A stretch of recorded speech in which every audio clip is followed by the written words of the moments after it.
నేను స్వయంగా రైతును కాబట్టి రైతాంగాన్ని కడుపులో పెట్టి చూసుకున్నాం. ఇక వశమైతే లేదు రాని భూములు అమ్మకానికి పెడతామంటు అమ్మచ్చు, అత్యవసరమైతే కొన్ని అమ్మచ్చు. ప్రజలకు అవసరం లేని ఉంటే, విలువ వచ్చేది ఉంటే, ప్రజల పనుల కోసం కొన్ని అమ్మచ్చు. కానీ ఏదమ్మాలి ఏదమ్మద్దనే విచక్షణ ఉండాలి కదా. యూనివర్సిటీలు అమ్ముతారా? ఇవాళ హైదరాబాద్ యూనివర్సిటీ అమ్ముతున్నారు, రేపు ఉస్మాన్ యూనివర్సిటీ అమ్ముతారు విలువైన భూములనే అని. ఇట్లా కథం పట్టుకుంటూ పోతే ఏమైనా మిగులుతుందా?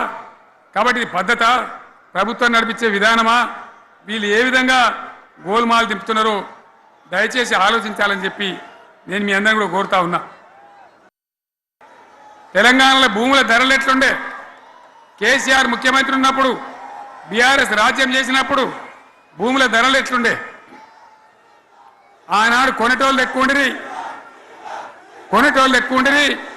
అమ్మేటోళ్ళు తక్కువ ఉండిరి. ఇవాళ ఆపతికి అమ్ముకుందామంటే భూములు కొనేటోడు ఉన్నాడా? అడుగుతున్నా భూముల ధరలు ఎక్కడికి పోయినాయి?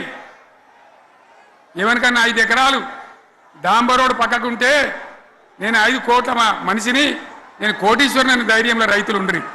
ఇవాళ అడిగేటోడు ఉన్నాడా? ఉన్నదా? ఒక్కటే ఏడాదిలో గింత గల్లంత అవుతుందా? కేసీఆర్ పక్కకు పోగానే ఇంత ఆగమవుతుందా?